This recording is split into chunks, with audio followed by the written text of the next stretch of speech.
Welcome to review and rating program నేడే విడుదల.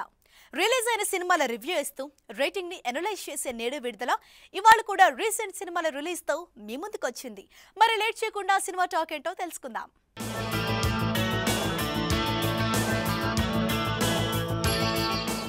Today our recent release లో ఉన్న మూవీ పంతం.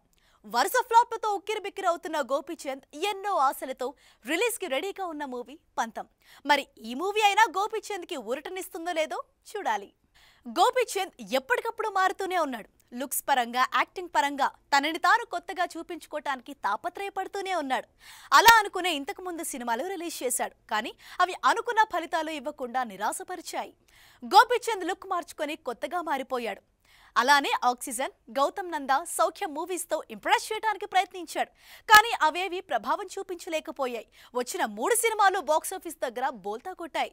దాంతో హిట్ కోసం ఈగర్ గా వెయిట్ చేస్తున్నాడు గోపీచంద్ 25th మూవీ పంతం. అటు 25th మూవీగా ఉన్న ఆనందం కంటే ఈ మూవీ హిట్ అయితే చాలు అన్న టెన్షన్ ఎక్కువగా ఉంది హీరోకి. ఈ మూవీ మంచి విజయం సాధిస్తే తన 25th మూవీ సంబరంతో పాటు చాలా కాలం తర్వాత హిట్ కొట్టిన ఆనందం దక్కుతుంది గోపీచంద్కి. గోపీచంద్, మెహ్రీన్ జంటగా నటించిన ఈ మూవీకి కె చక్రవర్తి దర్శకుడికి ఈ మూవీ ఫస్ట్ మూవీ అయినా సరే అతని మీద ఉన్న నమ్మకంతో గోపీచంద్ ఈ అవకాశాన్ని ఇచ్చాడు. మరి తన 25th మూవీని కొత్త దర్శకుడు మెమరబుల్ చేస్తాడో లేదో చూడాలి. శ్రీ సత్యసాయి ఆర్ట్స్ పతాకంపై కె చక్రవర్తి దర్శకత్వంలో కె రాధామోహన్ నిర్మించిన ఈ మూవీకి ఎన్నో హిట్ చిత్రాలకు మ్యూజిక్ అందించిన గోపీ సుందర్ సంగీతాన్ని అందించాడు. మలయాళంతో పాటు తెలుగులో కూడా మంచి ఫామ్ లో ఉన్న గోపీ సుందర్ ఎలా బ్యాక్గ్రౌండ్ మ్యూజిక్ ఇచ్చాడో చూడాలి. ఈ మూవీలో హీరో గోపీచంద్, హీరోయిన్ మెహ్రీన్లతో పాటు స్టార్ యాక్టర్స్ కూడా నటించారు. ప్రముఖ villain, character artist Sampath Raj తో పాటు జయప్రకాష్ రెడ్డి, కమెడియన్ పృథ్వీరాజ్ లాంటి వారు కూడా ఈ మూవీకి ప్లస్ అవుతారని భావించవచ్చు. ఇంతకుముందు సినిమాల ప్రభావంతో ఈ మూవీకి సంబంధించిన ప్రతి విషయంలో ఎంతో జాగ్రత్త తీసుకుంటున్నాడు గోపీచంద్. మూవీ ప్రమోషన్స్ కూడా ఓ ఆర్డర్లో ఉండేటట్టు చూసుకుంటున్నాడు. అంతేకాదు, ఇది తన 25th మూవీ కావటంతో ప్రత్యేకంగా కేర్ తీసుకుంటున్నాడు. ఇన్ని ఎక్స్పెక్టేషన్స్ మధ్య రిలీజ్ అయిన పంతం సినిమా ఎలాంటి రిజల్ట్ ఇస్తుందో అని అందరూ ఈగర్గా వెయిట్ చేస్తున్నారు. అంతేకాదు, ఈ మూవీతో పాటు ఈ నెలలో 4-5 మూవీలు రిలీజ్లో ఉన్నాయి. మరి వాటిని తట్టుకొని ఈ మూవీ నిలుస్తుందో లేదో చూడాలి. నేడే విడుదలలో స్మాల్ బ్రేక్ తీసుకుందాం. ఆ తర్వాత పంతం సినిమా రివ్యూ అండ్ రేటింగ్ ని కూడా చూద్దాం.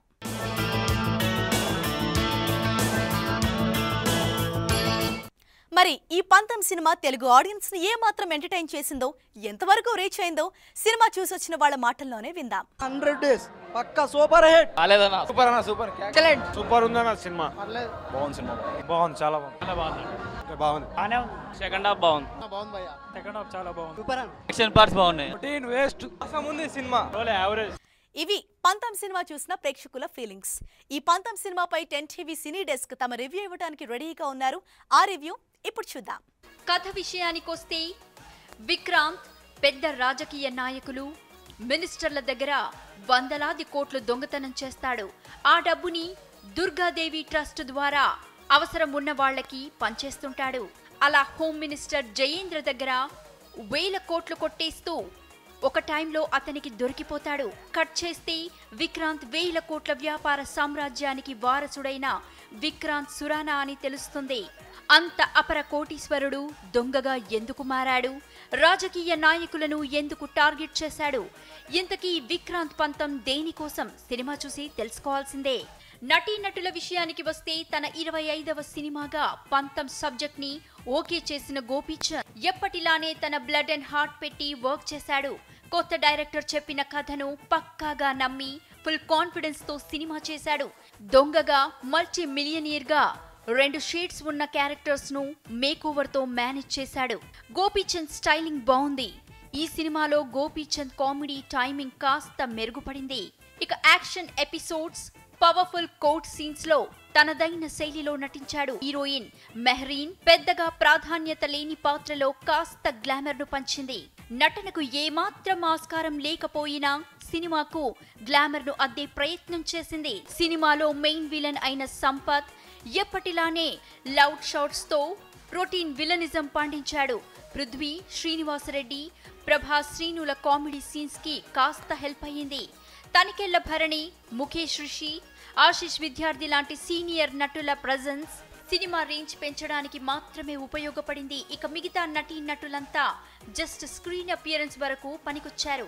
టెక్నీషియన్స్ విషయానికి వస్తే అనేక సినిమాలకు రచయితగా పనిచేసి ఈ సినిమాతో దర్శకుడిగా మారిన చక్రవర్తి ఎంచుకున్న కథాంశం రొటీన్ గా ఉండి నిరుత్సాహపరిచింది. పాలిటిక్స్, కరప్షన్, రాబిన్ హుడ్ తరహా హీరో క్యారెక్టరైజేషన్ వంటివి ఇప్పటికే అనేక సినిమాల్లో చూసిన ప్రేక్షకులకు ఈ సినిమా రొటీన్ గా అనిపిస్తుంది.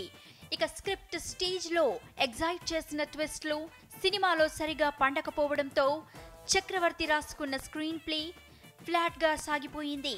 కామెడీ కూడా అంతగా ఎలివేట్ కాలేదు. ఎమోషన్స్ ఏమాత్రం కనెక్ట్ కాలేదు. ఇక చాలా సినిమాలకు తన సంగీతంతో ప్రధాన బలంగా నిలిచిన గోపీ సుందర్ ఈ సినిమాకు చాలా సాదా సీదా సాంగ్స్ అందించాడు. ఆర్ఆర్ పరంగా కూడా ఎటువంటి ప్రత్యేకత చూపలేదు. గోపీ సుందర్ మ్యూజిక్ సినిమాకు మైనస్ పాయింట్ గా నిలిచింది. ఇక ఈ ప్రాజెక్ట్ సెట్ అవ్వడానికి పట్టాలెక్కడానికి ప్రధానంగా కారణమైన cinematographer Prasad Murella camera work బాగుంది.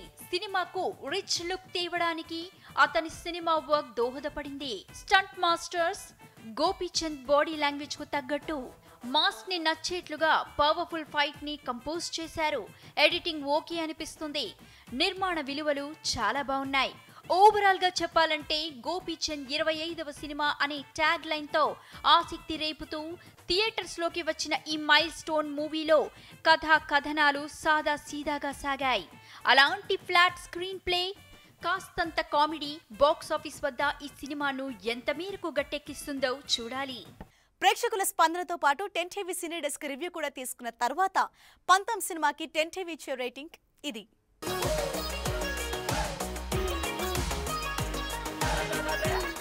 ఇది ఇవాల్టి నేడే విడుదల. మరో వారం మరో రీసెంట్ రిలీజ్ సినిమాతో మళ్ళీ కలుసుకుందాం. ఫాలో ఎట్ నేడే విడుదల.